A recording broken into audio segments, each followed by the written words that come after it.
Lecture du livre de Ellen G. White, intitulé L'histoire de la rédemption. Chapitre 67. La nouvelle terre. Puis, je vis un nouveau ciel et une nouvelle terre. Le premier ciel et la première terre avaient disparu, et il n'y avait plus de mer. Apocalypse 21, verset 1. Le feu qui a consumé les méchants a purifié la terre. Toute trace de malédiction a disparu. Aucun enfer éternel ne rappellera aux élus les terribles conséquences du péché. Il en restera toutefois un souvenir. Notre Rédempteur gardera à jamais les cicatrices de sa crucifixion. Seule sa tête, ses mains et ses pieds garderont les traces cruelles que le péché a produites. Et toi, colline de Jérusalem, qui veille sur le peuple comme une tour de garde, tu vas bientôt retrouver ton autorité d'autrefois. Michée 4:8. Jésus-Christ a reconquis le royaume qui avait été perdu à cause du péché, et dont les élus bénéficieront avec lui. Les fidèles posséderont le pays. Ils y habiteront définitivement. Psaume 37, verset 29.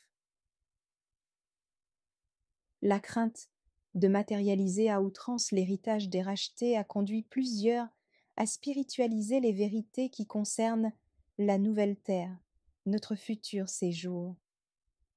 Jésus a promis à ses disciples de leur préparer des demeures.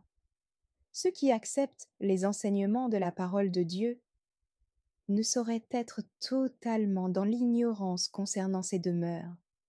Cependant, l'apôtre Paul écrit à ce sujet. Ce sont des choses que l'œil n'a point vues, que l'oreille n'a point entendues, et qui ne sont point montées au cœur de l'homme, des choses que Dieu a préparées pour ceux qui l'aiment. 1 Corinthiens 2, verset 9. Le langage humain est incapable de décrire la récompense des justes. Seuls pourront s'en rendre compte ceux qui en bénéficieront. Notre esprit limité ne peut comprendre la gloire du paradis de Dieu.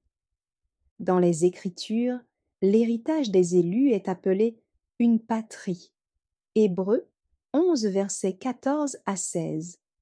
Le divin berger y conduit son troupeau à la source des eaux vives. L'arbre de vie y donne son fruit chaque mois, et ses feuilles sont utilisées par les nations.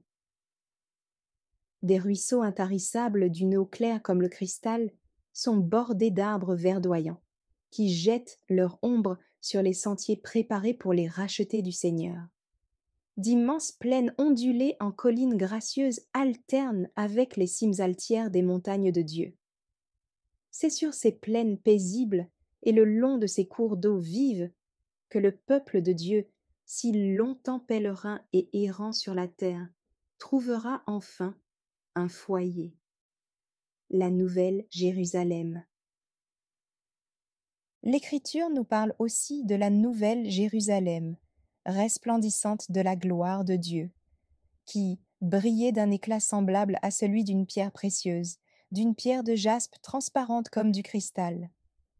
Apocalypse 20 et 1, verset 11. Le Seigneur déclare : Je suis enthousiasmé pour cette Jérusalem et débordant de joie en pensant à mon peuple. Ésaïe 65, verset 19. Maintenant la demeure de Dieu est parmi les hommes. Il demeurera avec eux, et ils seront son peuple. Dieu lui-même sera avec eux, et il sera leur Dieu. Il essuiera toute larme de leurs yeux. Il n'y aura plus de mort. Il n'y aura plus ni deuil, ni lamentation, ni douleur. Les choses anciennes auront disparu. Apocalypse 20 et 1, versets 3 et 4. Dans la cité de Dieu, il n'y aura pas de nuit. Apocalypse 21, verset 25. Nul n'éprouvera le besoin ou le désir de se reposer. On ne se lassera pas d'accomplir la volonté de Dieu et de louer son nom. Nous éprouverons toujours la fraîcheur d'un éternel matin. Ils, les élus, n'auront besoin ni de la lumière d'une lampe, ni de celle du soleil, parce que le Seigneur Dieu répandra sur eux sa lumière. Apocalypse 22, verset 5. Les rayons du soleil seront éclipsés par une clarté qui n'éblouira pas le regard, et qui pourtant sera beaucoup plus intense que l'éclat de midi.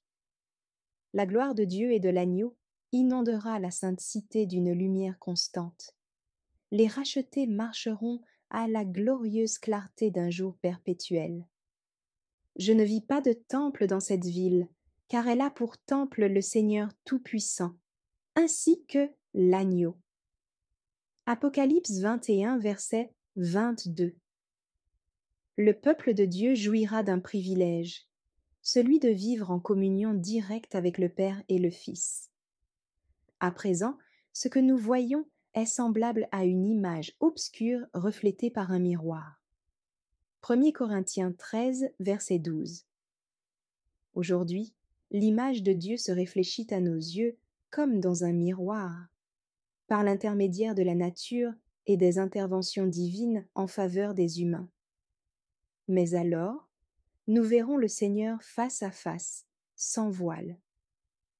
Nous nous tiendrons en sa présence et nous contemplerons sa gloire. Des intelligences immortelles étudieront avec émerveillement les splendeurs de la puissance créatrice et les mystères de l'amour rédempteur.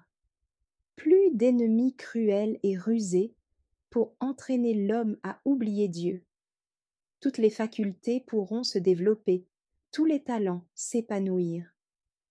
L'acquisition de connaissances nouvelles ne fatiguera pas l'esprit et n'épuisera pas les énergies. Les plus grandes entreprises pourront être menées à bien. Les plus hautes aspirations seront satisfaites. Les plus sublimes ambitions réalisées.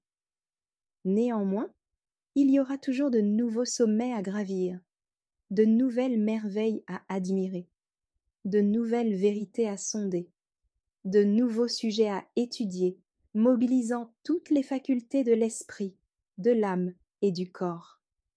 À mesure qu'ils se dérouleront, les siècles éternels mettront en évidence des révélations toujours plus glorieuses de Dieu et de son Fils.